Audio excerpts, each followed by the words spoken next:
Bueno, para dar continuidad a nuestro tema, vamos a hablar ahora sobre etiología y epidemiología en sepsis en pediatría.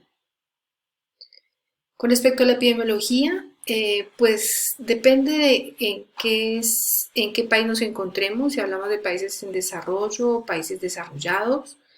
Dependiendo del tipo de unidad de cuidado intensivo en el que nos encontramos, podemos tener unas estadísticas muy diferentes en una unidad de cuidado intensivo de general o una unidad de cuidado intensivo de neurointensivo o de solo cirugía cardiovascular,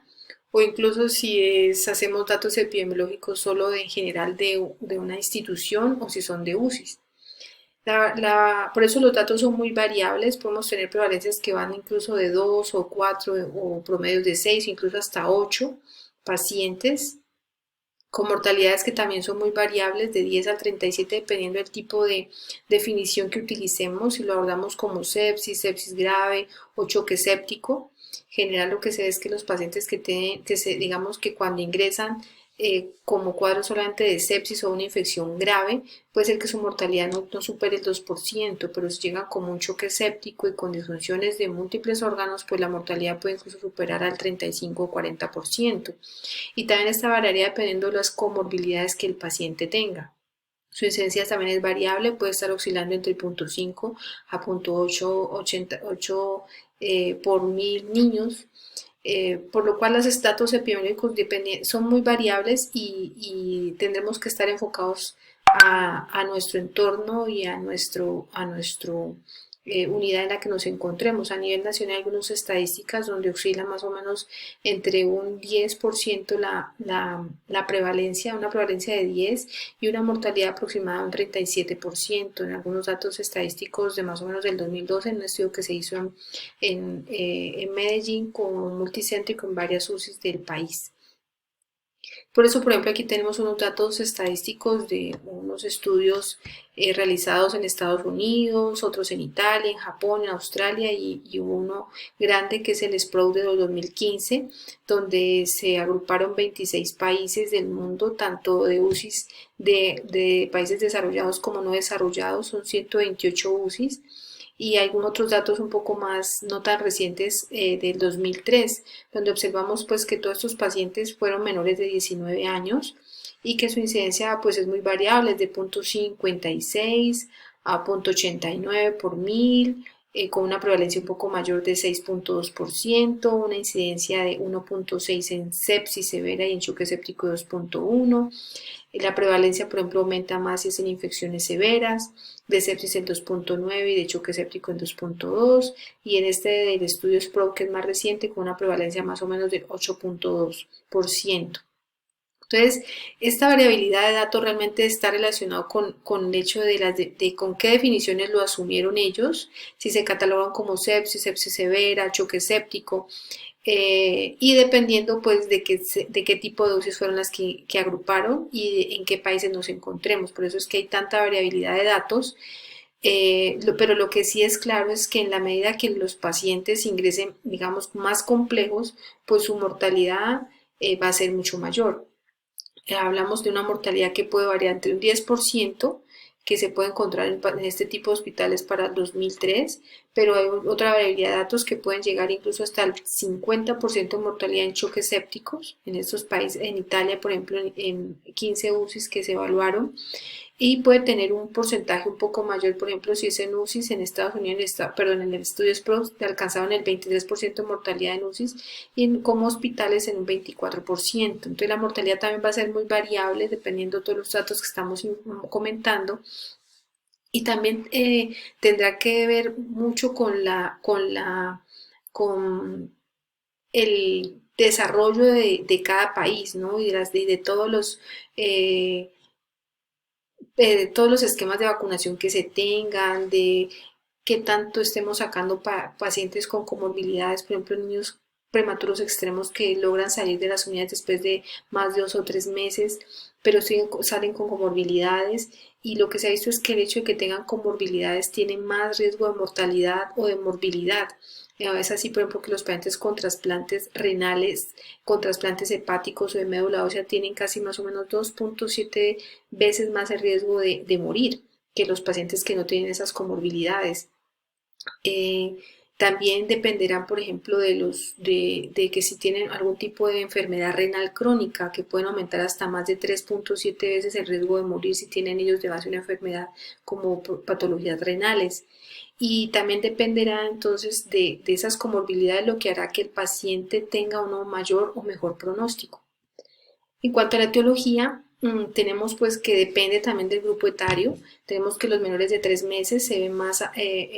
pues afectados por principales agentes como por el Streptococcus agalactiae y por la E. coli. Tener en cuenta pues que en recién nacidos afecta tanto lo de la población, gérmenes que tienen que ver con la mamá, como los niños que están mayores de 3 meses. Entonces también incluiremos ahí el Streptococcus pneumoniae, el Haemophilus y el meningococo. Como mencionamos, los pacientes oncológicos pues se encuentran en estados de neutropenia y sus gérmenes habituales probablemente no van a ser los que mencionamos normalmente como el neumococo Haemophilus y neumococo, sino que pueden estar afectados por incluso estafilococos coagulasa negativos, streptococcus viridans, pseudomonas, klebsiella o acinetobacter. Entonces, depende de las comorbilidades que el paciente tenga, podemos tener un espectro diferente de los gérmenes o la etiología. Es por eso que, por ejemplo, en algunos pacientes en los cuales tienen que van a ser esplenectomizados, probablemente tengan mayores riesgos si son menores de 5 años para que tengan infecciones por Streptococcus pneumoniae, Haemophilus y meningococo. Por ello, en esos, lo ideal es que tenemos que tratar de lograr que lleguen a los 5 años con todo ese espectro de vacunación con el fin de que el riesgo se minimice para las infecciones para esos gérmenes encapsulados. En pacientes con neutropenias o deficiencias inmunes, ya sean humorales o celulares, pues ellos van a estar afectados por cualquier tipo de gérmenes o de oportunistas. Entonces los espectros de antibióticos que generalmente tendremos que usar en el manejo de sepsis de esos pacientes pues van a ser de amplio espectro. Los pacientes que tengan algún tipo de soporte a través de catéteres, pues generalmente van a estar afectados por gérmenes de la piel como el estafilococo aureus o el coagulasa negativo, más del 50%, y también pueden estar afectados por gram negativos en un 20-30%, o por otro tipo de enterobacterias como un 5-10% por hongos. Entonces, dependiendo de si tienen o no dispositivos para infecciones asociadas al cuidado de la salud por catéteres, pues nuestro espectro de antibióticos también va a ser un espectro amplio, de amplio espectro. Como hemos mencionado previamente, los pacientes que tienen trasplantes de médula ósea o van a también estar afectados por patógenos de tipo oportunista, y los quemados, por ejemplo, son pacientes muy especiales porque entran a estados de inmunodeficiencia, sobre todo déficits a nivel de los neutrófilos, y se ven afectados por infecciones por pseudomonas, streptococcus, estafilococcus aureus, streptococcus o estafilococcus coagulasas negativos. Entonces, este tipo de pacientes tenemos que tener espectros también un poco más elevados que un paciente que no tenga todas estas comorbilidades. Y como hemos mencionado, por ser neonatos están afectados tanto por el estreptococo como la listeria, el E. coli, los herpes y cualquier tipo otro de virus o infecciones pues, que se puedan adquirir a través de vía transplacentaria. Por lo demás, tenemos grupos etarios que son menores de un mes, que son los neonatos, como mencionamos aquí, el grupo etario que no tiene comorbilidades como las que hemos mencionado acá, que es el 1 a 3 meses, que sería el periodo gris, donde estará afectado por los mismos gérmenes de la etapa neonatal, más los gérmenes que afectan a los mayores de 3 meses a 5 años, que es el neumococo, Haemophilus y neumococo, meningococo, perdón, y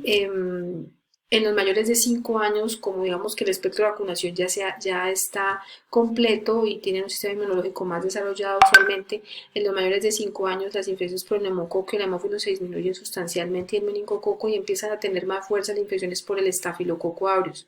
Entonces, dependiendo de eso, si mi foco es pulmonar, si mi foco es urinario, si mi foco es sistema nervioso central, dependiendo del grupo etario en el que yo me encuentre y si tengo o no tengo comorbilidades, tendré que pensar en este tipo de espectros de infecciones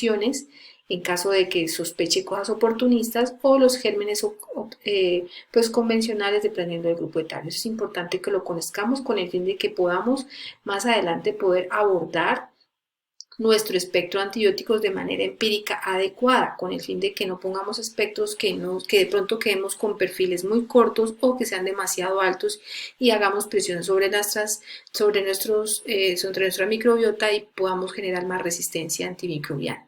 No hay que olvidar tampoco los virus y los hongos. En los virus, pues en la población pediátrica son muy importantes como causa de infección, pero es mucho más preponderante la sepsis bacteriana que la viral, pero pues en este momento, por ejemplo, estamos asediados por el coronavirus, donde se dan cuadros de sepsis también en la población pediátrica secundaria de los virus. Además, también tenemos altos índices de infecciones de sepsis por influenza, por influencia o por dengue, que pueden llevar incluso hasta la muerte en estos pacientes porque usualmente se sobreinfectan por bacterias. Tener en cuenta que algunos pacientes inmunocompetentes puede ser incluso la influenza como H1N1 como causa de